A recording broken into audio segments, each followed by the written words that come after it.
Imagine que você tem um satélite, talvez para observação da Terra, talvez para comunicação, talvez você esteja montando uma constelação. E agora você se pergunta: como esse negócio vai para a órbita? A resposta é mais complicada do que a maioria imagina, porque não é só uma questão de preço, é uma questão de massa, de órbita, de confiabilidade, de geopolítica, de seguro, de disponibilidade e às vezes simplesmente da questão se você pode ou não colocar seu satélite em um determinado foguete. Hoje eu vou te mostrar todos os foguetes lançadores relevantes no mercado global, com preços, cargas úteis e considerações estratégicas. E eu vou te mostrar por que o foguete mais barato nem sempre é o mais adequado. Meu nome é Sirvan e este é Crônicas de Marte. Antes de começarmos, você precisa saber algo sobre órbitas. Antes de podermos comparar preços, precisamos esclarecer para onde realmente estamos indo. Porque o preço de um foguete, sem especificar a órbita de destino, faz tanto sentido quanto o preço de uma passagem de avião sem dizer o destino. A órbita baixa da Terra, em inglês Low Earth Orbit, ou simplesmente LEO, fica entre 200 km e 2.000 km de altitude. Aqui orbitam a ISS, os satélites Starlink e os satélites de observação da Terra. É o destino mais acessível e o maior mercado. A órbita heliosíncrona, SSO, é uma órbita polar especial em que os satélites orbitam a Terra de modo que sobrevoam cada ponto da superfície terrestre, sempre no mesmo horário local. Ideal para satélites de observação da Terra que exigem iluminação constante. Tecnicamente, é mais difícil de atingir do que a órbita LEO padrão. Depois temos a órbita terrestre média, ou MEL, entre 2.000 e 35.800 km de altitude. Esse é o domínio dos satélites de navegação. GPS, Galileu, GLONASS, Baidu, todos eles orbitam na MEL. Normalmente, a cerca de 20.000 km. O motivo é simples. A partir dessa altitude, um único satélite consegue enxergar uma parte muito maior da superfície da Terra do que apenas a partir da órbita baixa. O suficiente para fornecer sinais precisos. São necessários menos satélites para a cobertura global do que na órbita baixa, mas mais do que na GEO. Já vamos chegar a isso. O compromisso entre cobertura, tempo de transmissão do sinal e tamanho da constelação faz da órbita média o ponto ideal para a navegação.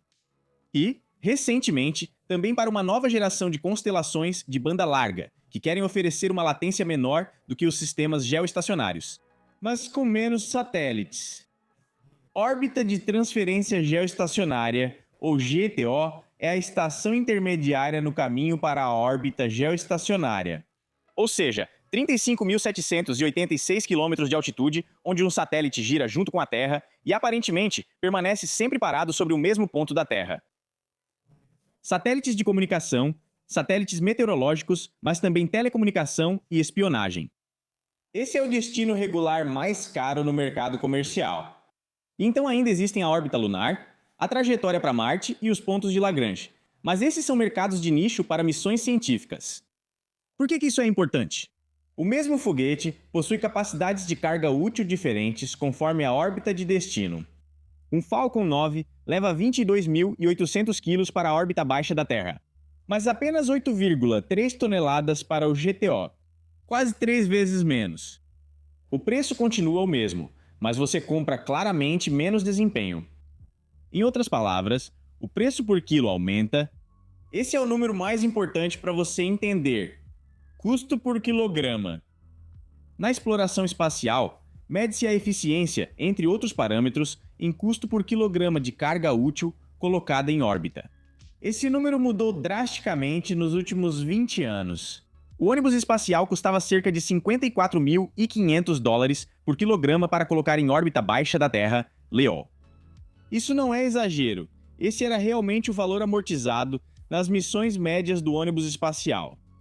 1 quilograma em órbita, isso custa tanto quanto um bom carro. Hoje em dia, você compra uma vaga compartilhada na SpaceX, ou seja, um lugar em uma missão. Falcon 9, já planejada por cerca de $6.000 por quilograma. Para uma missão dedicada, ou seja, um foguete inteiro para um único cliente, o preço fica em torno de $4.000 por quilograma. Isso representa uma redução de 10 a 14 vezes em relação ao ônibus espacial. Em 20 anos, e com a Starship? Se funcionar como planejado, a longo prazo estaremos falando de menos de $100 por quilo. Possivelmente até bem menos que isso. Isso seria uma redução adicional de 40 vezes. Mesmo com reabastecimento orbital, a Starship vai superar tudo. Para a indústria espacial, isso é um enorme terremoto. Toda discussão sobre preços de foguetes começa com a SpaceX, porque a SpaceX é o parâmetro. É com ela que todos os outros precisam se comparar. O Falcon 9 é o cavalo de batalha. O preço de tabela em 2025 era de $74 milhões para uma missão dedicada.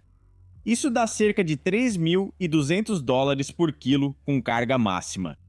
Na prática, muitos clientes compram vagas em lançamentos compartilhados em missões Starlink já planejadas por $6.000 por quilo. Mas para isso, eles dividem o foguete com outros.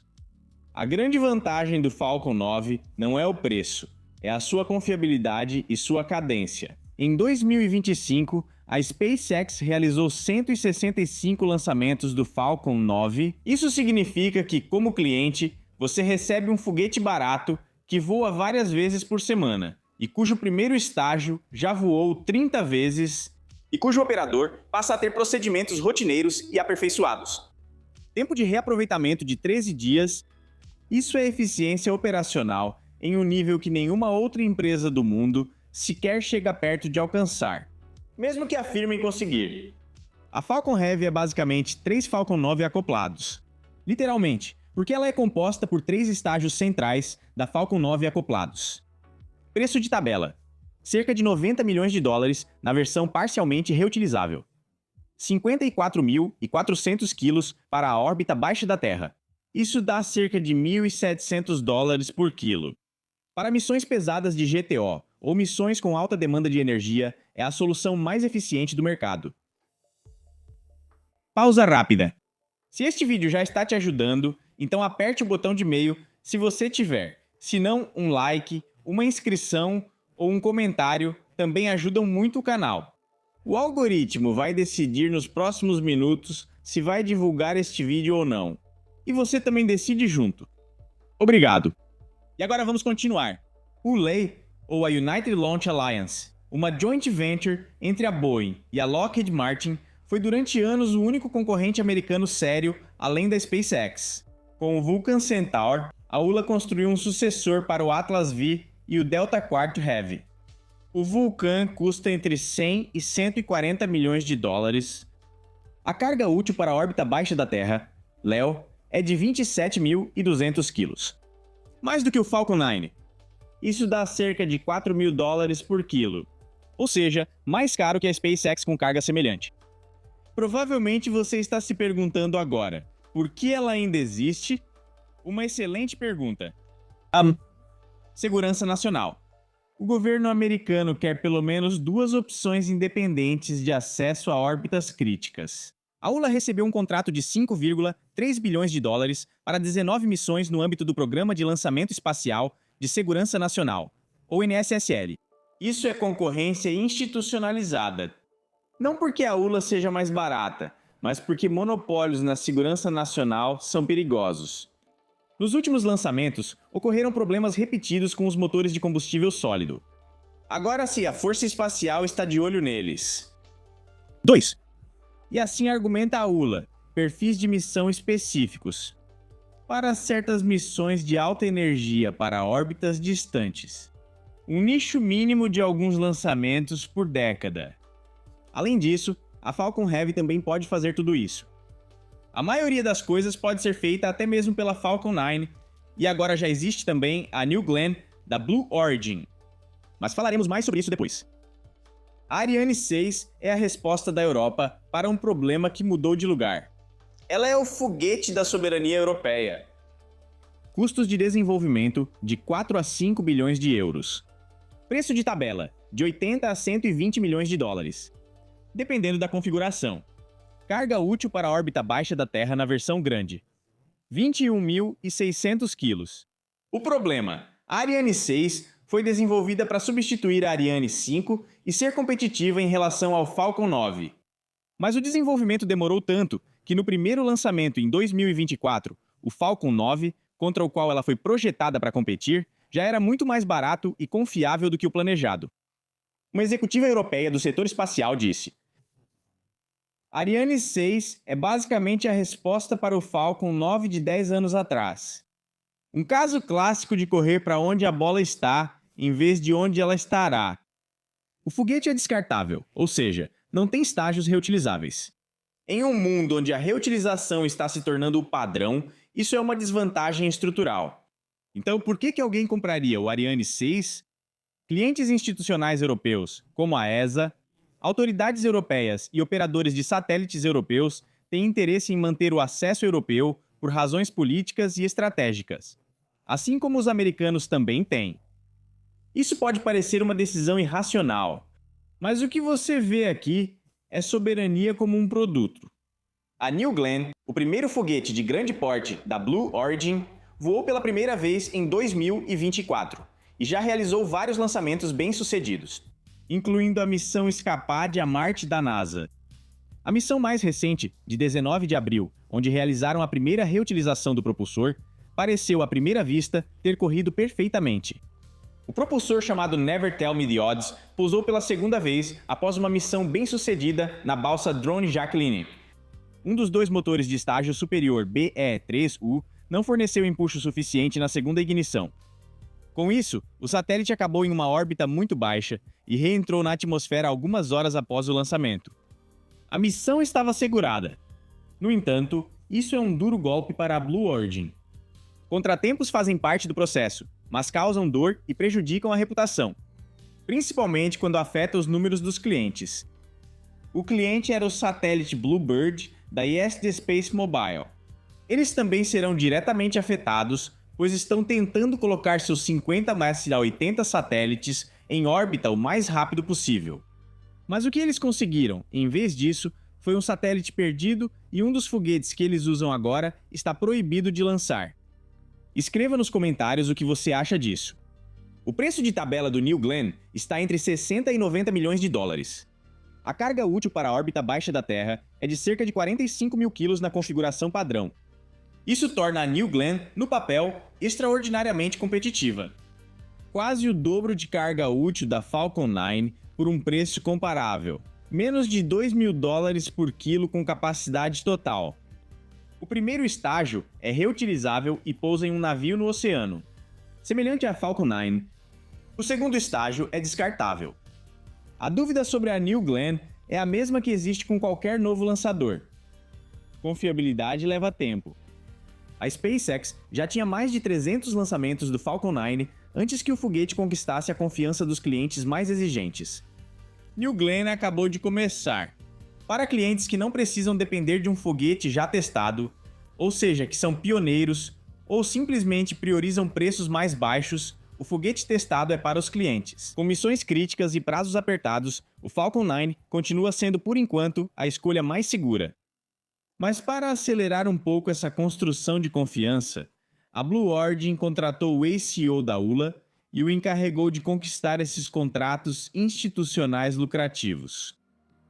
E ainda tem a New Glenn 9x4, uma variante planejada com 9 motores no primeiro estágio em vez de 7. Muito mais empuxo, muito mais carga útil, nenhum preço oficial até agora. A Blue Origin é muito reservada na comunicação sobre isso. New Glenn desenvolveu um novo foguete com H3, preço-alvo de 50 milhões de dólares por lançamento. Carga útil para a órbita baixa da Terra, 16.500 kg. Isso seria competitivo se o primeiro lançamento em 2023 não tivesse falhado. Depois disso, 5 missões foram bem-sucedidas e a última, em dezembro de 2025, também falhou. O Japão está construindo aqui, a longo prazo, um acesso independente para missões nacionais e comerciais. O Japão e a Índia possuem foguetes de classe média sólidos, como o GSLV e o LVM-3, que estão sendo cada vez mais comercializados. A OneWeb, por exemplo, já reservou vários lançamentos. O preço varia de 60 a 80 milhões de dólares. A carga útil para a órbita baixa da Terra é cerca de 8 toneladas. Agora entramos em um segmento que explodiu nos últimos anos. Foguetes lançadores para satélites pequenos e muito pequenos. O Electron da Rocket Labs lidera essa categoria. O preço deles fica entre 7,5 e 8 milhões de dólares. Ela leva 300 quilos à órbita baixa da Terra. Isso dá 25 mil dólares por quilo. Ou seja, custa 8 vezes mais que as missões de carona do Falcon 9. Por que alguém compraria o Electron? Porque ele quer controle. Com carona no Falcon 9, a SpaceX determina as inclinações orbitais e as datas de lançamento. Para quem precisa colocar seu satélite em uma órbita heliosíncrona muito específica em um momento determinado, uma missão atrasada ou mal posicionada pode custar mais do que a diferença de preço. Esse é o cerne do mercado de pequenos lançadores. Não é o preço por quilograma, mas sim flexibilidade e controle. ESA Aerospace de Munique tentou seu primeiro lançamento do Spectrum em março de 2025, e o foguete caiu no mar logo após a decolagem. Uma válvula se abriu inesperadamente e o veículo perdeu o controle de atitude. O segundo lançamento deve ocorrer ainda este ano. O Spectrum transporta cerca de 1.000 quilos para a órbita heliosíncrona, SSO, e isso por um preço-alvo de 10 mil euros por quilo, o que significaria um preço de lançamento de cerca de 10 milhões de euros. A segunda tentativa de lançamento deles está prestes a acontecer. O RFR-1 da Rocket Factory Augsburg também ainda não voou para a órbita. O veículo explodiu no teste de fogo estático nas Ilhas Shetland, em Munique. August 2024. Mesmo assim, a ESA incluiu a RFA no seu European Launcher Challenge, junto com a ISAR e mais 3 europeus. No total, quase 1 bilhão de euros em financiamento. PLD Space, de Elche, na Espanha, está construindo o Miura 5 com cerca de 300 kg de carga útil para a órbita SSO. O primeiro lançamento orbital está previsto ainda para 2026. A empresa acabou de arrecadar 209 milhões de dólares, incluindo 5 milhões da Mitsubishi Electric. A Espanha destinou mais de 169 milhões de euros de fundos da ESA para a PLD. Isso é apoio governamental sério. O que une todos os 3 lançadores europeus voltados a clientes é que eles ainda não voaram regularmente. Esse é o ponto crucial ao qual voltaremos.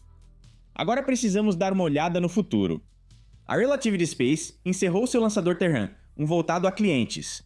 Ele nunca conseguiu chegar com sucesso à órbita e agora está trabalhando no totalmente reutilizável Terran R.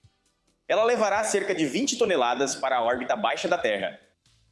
Isso está na mesma categoria que o Falcon 9, mas se ela for totalmente reutilizável, provavelmente também ficará consideravelmente maior.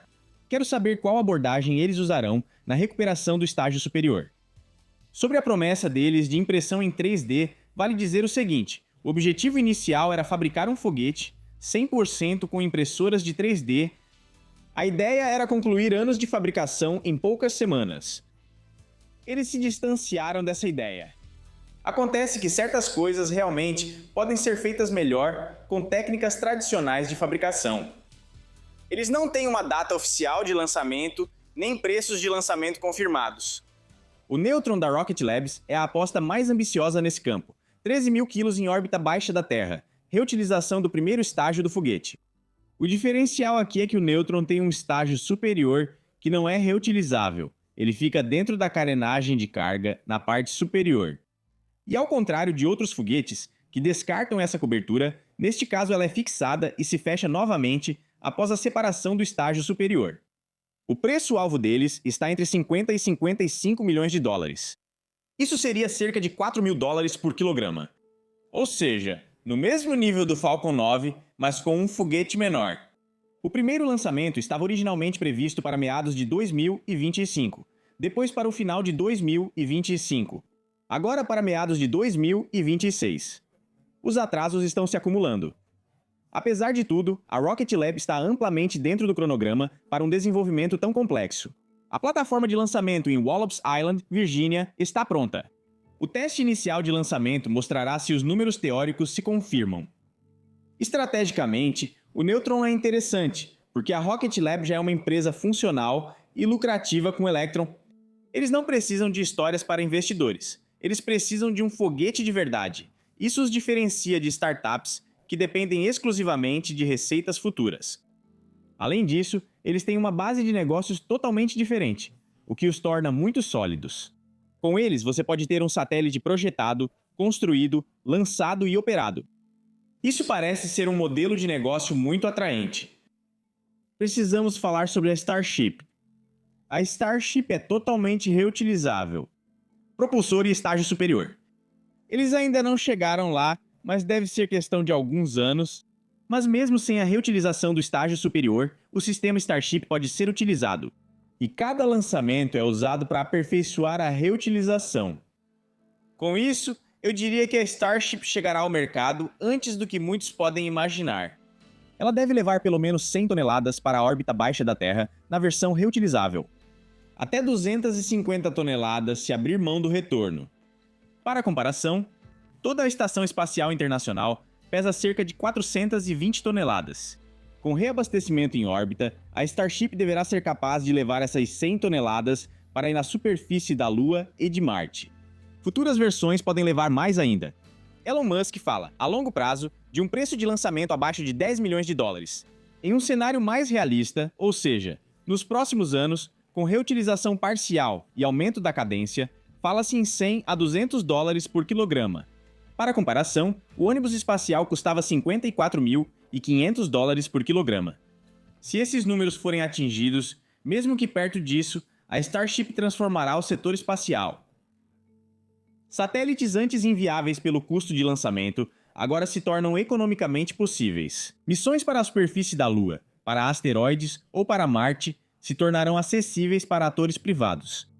O telescópio espacial James Webb, de 10 bilhões de dólares, teve que ser dobrado porque o Ariane 5 não era grande o suficiente. No Starship, ele cabe desdobrado.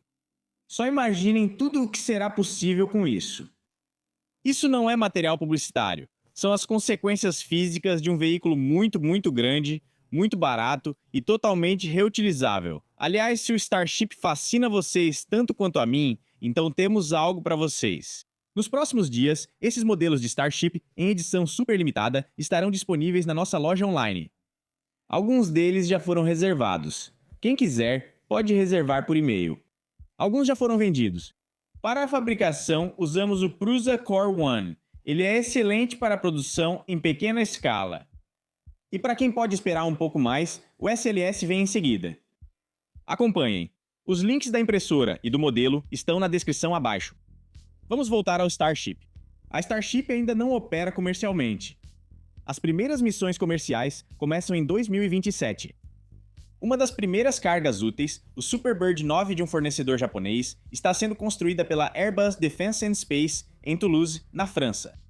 A confiabilidade precisa ser comprovada por lançamentos, não por promessas. Isso vale para todos os foguetes. E o próximo lançamento da Starship, ou seja, o voo 12, pode acontecer já no início de maio. Precisamos falar sobre Rússia e China. Dois mercados que você normalmente nem consegue acessar. Mesmo assim, vamos dar uma olhada neles. Soyuz 2, historicamente, custa cerca de 4.850 milhões de dólares. Ela coloca cerca de 8,2 toneladas em órbita baixa da Terra. O custo-benefício antes da guerra já era bom. Depois de fevereiro de 2020, ela não ficou mais disponível para clientes ocidentais, nem legalmente, nem politicamente.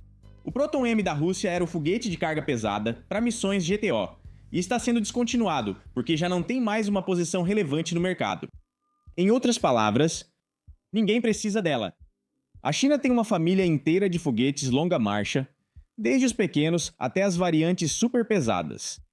O Longa Marcha 3B para missões GTO custa cerca de 70 milhões de dólares. Mais barato que o Ariane 6, mais comparável ao Falcon 9. A carga útil para o GTO é de 5.500 kg.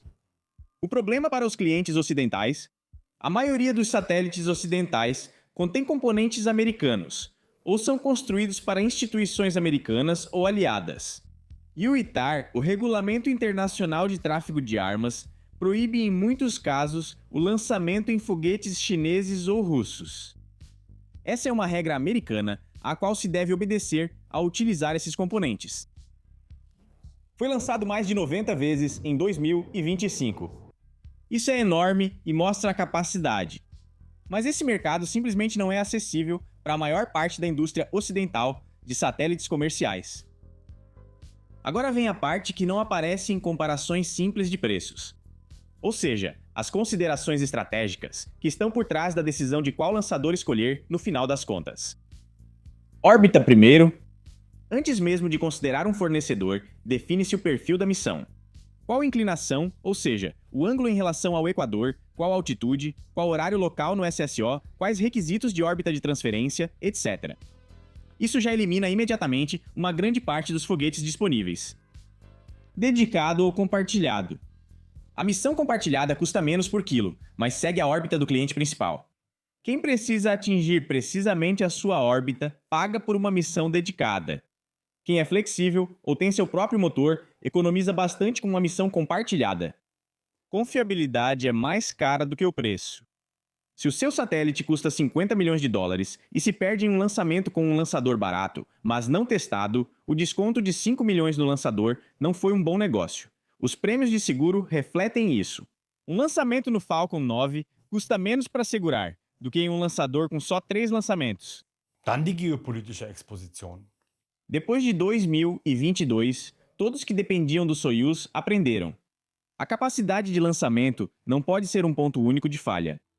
Para missões críticas, segurança nacional e grandes constelações, é preciso ter vários fornecedores qualificados ou aceitar conscientemente o risco. Tempo e disponibilidade. O Falcon 9 voa várias vezes por semana. New Glenn, mensalmente. O Neutron ainda não voou. Se o seu satélite tem uma data de lançamento dependente de janela, por exemplo, para um Neutron não foi encontrado. Neutron ainda não foi encontrado. A capacidade no momento certo é mais decisiva do que o preço. Flexibilidade contratual. A SpaceX é conhecida por condições contratuais relativamente rígidas para clientes especialmente pequenos. Provedores menores são muito mais flexíveis nesse aspecto. Para missões experimentais ou instituições de pesquisa que frequentemente mudam seus requisitos, isso pode ser relevante. Soberania como produto. Isso pode soar abstrato, mas instituições europeias, autoridades japonesas, órgãos estatais indianos e até mesmo os americanos, todos têm um interesse legítimo em não depender exclusivamente de uma empresa americana. Isso não é nada irracional, mas sim gestão de risco geopolítico. E é por isso que existem o Ariane 6, o H3 e o Desafio Europeu de Lançadores, mesmo que o Falcon 9 seja mais barato. O que isso significa agora? Vivemos um momento em que os custos de acesso ao espaço caem drasticamente, mas ainda não de forma uniforme ou confiável para todos os fornecedores ao mesmo tempo. A SpaceX tem uma vantagem estrutural e técnica. A experiência de mais de 600 lançamentos, propulsores reutilizáveis com 34 ou mais voos cadência semanal, não dá para tirar essa diferença em 2 ou 3 anos. Ao mesmo tempo, ter um mercado com um fornecedor que controla 2/3 dos lançamentos orbitais globais não é uma situação saudável para todo o setor. Isso explica por que muitos estados e investidores privados continuam investindo em concorrentes. Não porque acreditam que podem derrotar a SpaceX, mas porque querem evitar a todo custo uma posição de monopólio. E isso é muito bom. Não há nada pior do que monopólios. E a Starship, se funcionar, muda a questão não só para os operadores de satélites, ela muda isso para missões lunares, para telescópios científicos, para manufatura industrial em órbita, para tudo o que ainda não fizemos porque era caro demais. O ônibus espacial custava 54.500 dólares por quilo. O Falcon 9 está em torno de 3.000 a 4.000. A Starship mira em menos de 100 e está chegando rápido. O mundo ainda não está preparado. O espaço está mais acessível. Para quem e em quais condições, isso será decidido na próxima década. Se você quiser se aprofundar em cada foguete ou na questão da soberania europeia, escreva nos comentários. Eu leio cada um deles. Um grande agradecimento vai para a Pusa. Sem o apoio dela, este canal seria bem diferente. Meu nome é Sirvan e este foi Crônicas de Marte. Obrigado por assistir. Peraspera ad astra.